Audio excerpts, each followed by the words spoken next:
Thank you. Howdy. All right, so who here likes to build stuff that's big and crazy? Anybody? Come on, one more. Woo! All right, so I am building a big and crazy project, which is a tsunami-proof boat. I'm building it in my backyard. When it's done, it should be about 22 feet long, 10 feet wide, 8 feet high. It'll have over 1,000 pieces to it, and it'll be made entirely of wood. So here's some early sketches. So it's nuts, right? Tsunami-proof boat. Why is this guy making a tsunami-proof boat? I have no experience with boats. I've hardly ever been on a boat. I live 60 miles from the water.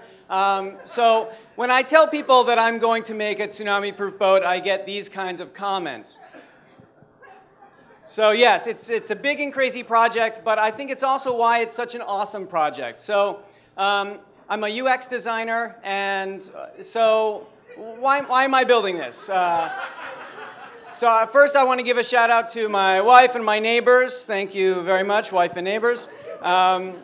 So crazy project. I know it's a crazy project. Why am I building this? So it just so happens that about a year and a half ago, 3 crazy things happened to me within the same week. And it was really nuts. The first is I went to see a VC pitch by an astronaut who was talking about meteors striking the planet and creating giant tsunamis. The second, I saw the last half of a crazy movie, 2012. Not a great movie, but more tsunamis. And then after that, the Japanese tsunami hit. This all happened in the same 5 or 6 days. So after that happened, I thought, whoa. That was crazy. Like, that's a lot of tsunami stuff. So I'm a designer, and I'm thinking, well, maybe someone could design something that could help in case there was a tsunami. So I started having these lunchtime conversations with my buddies, and the idea that we came up with was a giant ping pong ball. So if I could just put a family in a giant ping pong ball, the tsunami would come and they'd be fine.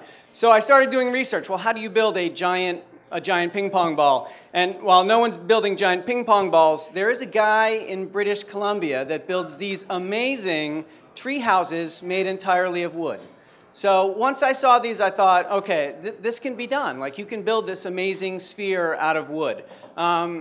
So I started to do more sketches. While I'm doing these sketches, someone actually sends me a link to a Japanese company that is making tsunami balls. You can buy these in Japan for like 2,000 bucks. It's got a stripper pole in the middle. They're awesome.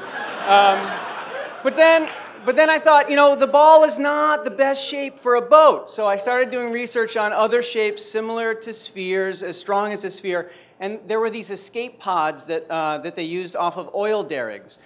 These things were awesome. So I thought, okay, I can build this thing out of wood, and I can make it survive a tsunami. So I started to take that design and simplify it.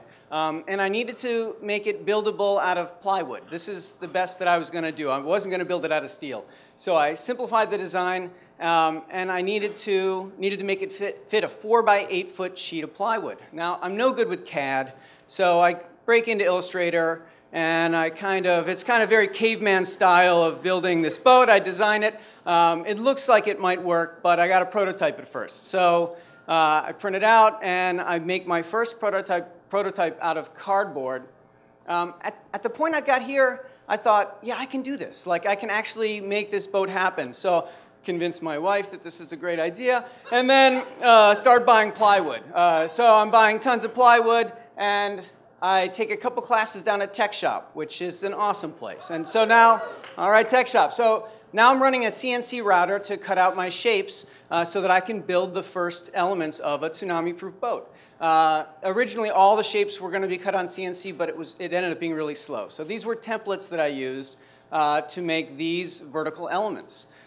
These elements, they're super lightweight. They're made of marine plywood.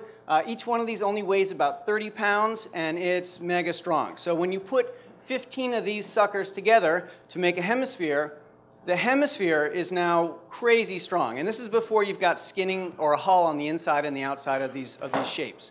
So everything's going pretty well. I now just need to figure out how to make the center of the boat, because again, a sphere is not a good shape in the water. So I get a bunch of guys together, we pop it up on the side.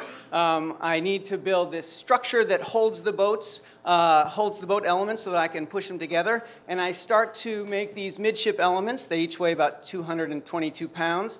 Lift them up and slide them down. So I'm gluing all these shapes together one by one.